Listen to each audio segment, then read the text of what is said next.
स्वागत है आपका भारत वॉइस में। प्रधानमंत्री नरेंद्र मोदी और अमित शाह एक के बाद एक ऐसी गलतियां करते जा रहे हैं जिसका खमियाजा पूरी भारतीय जनता पार्टी को 2024 के लोकसभा चुनाव में भुगतना पड़ सकता है।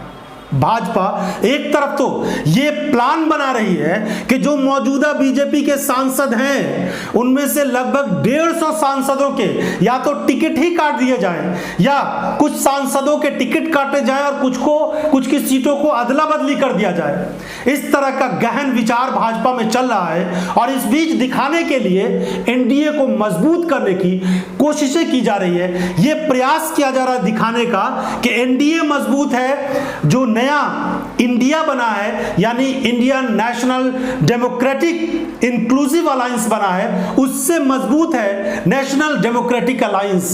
लेकिन सच्चाई तो यही है कि प्रधानमंत्री नरेंद्र मोदी पर अहंकारी नेता होने का इल्जाम लगाकर और सत्ता में बैठी हुई बीजेपी पर अपने ही जो पार्टी थे, समर्थक थे, जो अलायंस में जुड़े हुए थे एनडीए में, उन नेताओं ने यह आरोप लगा के कि उनकी बातों को सुना नहीं जाता है, कृषि कानून रातों रात ला दिया जाता है, लेकिन जो लोग किसानों से जुड़े हुए हैं, जिनकी पार्टियां किसानों से जुड़ी हुई हैं, उनसे सलाह मशवरा नहीं किया जा सकता है। अकाली दल जैसी पार्टी ने इस तरह का आरोप लगा के गठबंधन का साथ छोड़ दिया और अब जब 2024 का चुनाव सर पर है तो एनडीए को जोड़ा जा रहा है। अब देखिए कि प्रधानमंत्री नरेंद्र मोदी कितने असहाय होते जा रहे हैं, कितने कमजोर होते जा रहे हैं और इस कमजोरी का एहसास खुद उनको हो रहा है।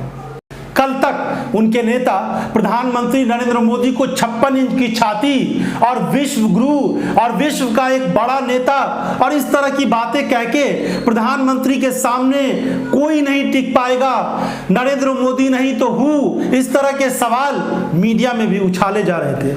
लेकिन अब पीएम मोदी को भी इस बात का एहसास हो गया है कि अकेले दम पर, उनके दम पर अब लोकसभा चुनाव जो 2024 का है वो नहीं जीता जा सकता।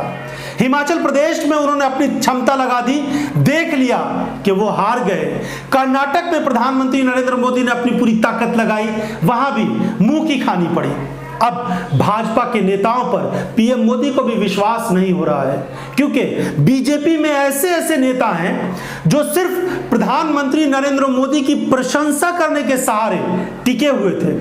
पीएम मोदी की नजर में उन्होंने अच्छी छवि बनाई क्योंकि गलत सही तमाम फैसलों को वो अच्छा बताते रहे और बीच बीच में राहुल गांधी, सोनिया गांधी और कांग्रेस पार्टी पर हमला करते रहे। लेकिन जनता से वो नेता जुड़े हुए नहीं रहे। वो सांसद बन गए, मंत्री बन गए, राज्यों में विधायक बन गए, मंत्री बन गए, लेकिन उनको ये लगा कि सिर्फ पीएम मोदी की प्रशंसा करेंगे तो सारा काम चल जाएगा।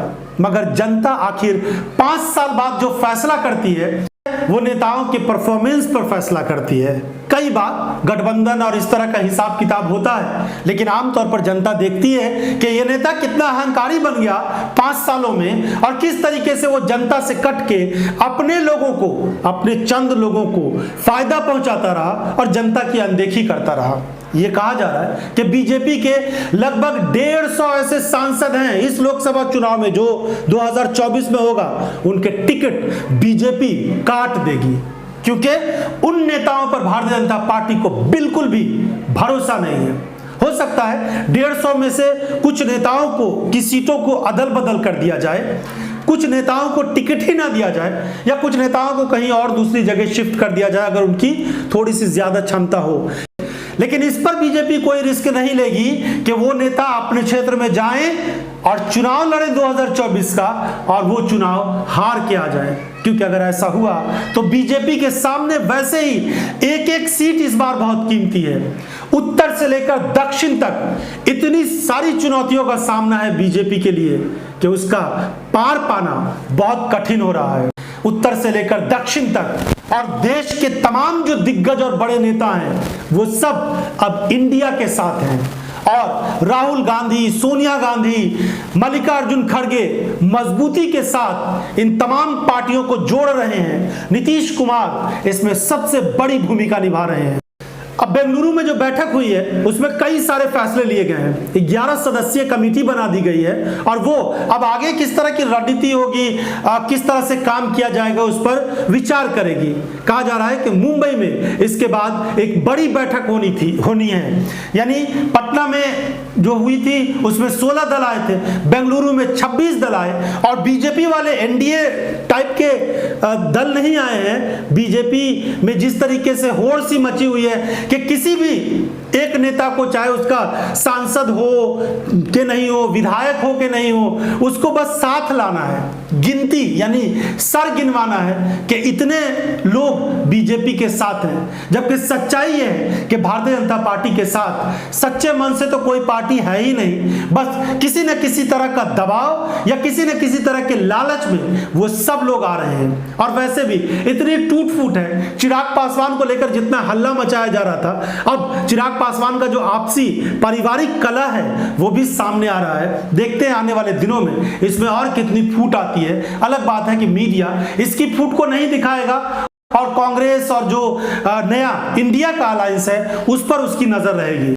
अरविंद केजरीवाल ने तो अपने भाषण में सही कहा है कि पिछले 9 सालों में कोई एक सेक्टर बता दीजिए जहां पर कुछ काम किया गया हो। सच बात है, रेलवे के सेकंड क्लास में अगर सफर करेंगे तो जिंदगी दूभर नजर आएगी। इतनी मुश्किलों का सामना लोगों के पास है। पहले तो लोगों को टिकट नहीं मिलता है, टिकट मिल जाता है तो उस ट्रेन में इतनी भीड़ होती है और कोई सुविधा सही तरीके से नहीं। एक वंदे भारत चला करके और उसको अलग अलग राज्यों से शुरू करके बाकी जो पूरी ट्रेन का पूरा जो सिस्टम है उसको अगर खराब किया जा रहा है, उसके टाइमिंग को खराब किया जा रहा है, उसके अंदर की व्यवस्था को खराब किया जा रहा है, तो ये कहाँ का इंसाफ है और ये कहाँ का विकास और डेवलपमेंट है। अब देखिए, दिल्ली में 7 सांसद हैं भारतीय जनता पार्टी के, लेकिन इस समय जब बाढ़ आई है तो 7 सांसद गायब हैं। वो सिर्फ इसलिए उस समय नजर आते हैं जब अरविंद केजरीवाल पर कोई सवाल उठाना हो कि अरविंद केजरीवाल ने शहर को बर्बाद कर दिया या बाढ़ आने के लिए अरविंद केजरीवाल ही जिम्मेदार हैं और उन्होंने लोगों की सहायता नहीं की। क्या इन तमाम 7 सांसदों की कोई बड़ी जिम्मेदारी नहीं थी? मनोज तिवारी बिहार घूमने चले जाते हैं, पटना घूमने चले जाते हैं, हालांकि वो कुछ लोगों के बीच गए थे तो उनको लोगों ने हड़का भी दिया, भगा भी दिया। शायद इस डर से भी बीजेपी के सांसद लोगों के बीच नहीं जाते होंगे। गौतम गंभीर कभी कभी नजर आ जाते हैं, लेकिन उस हिसाब से ये तमाम नेता पल्ला झाड़ते हुए नजर आते हैं। तो कहा जा रहा है कि दिल्ली की भी जो 7 सीटें हैं इसमें से 3-4 सीटों पर इन तमाम नेताओं को जो इस समय सांसद हैं उनको भी बदलने का विचार भारतीय जनता पार्टी कर रही है।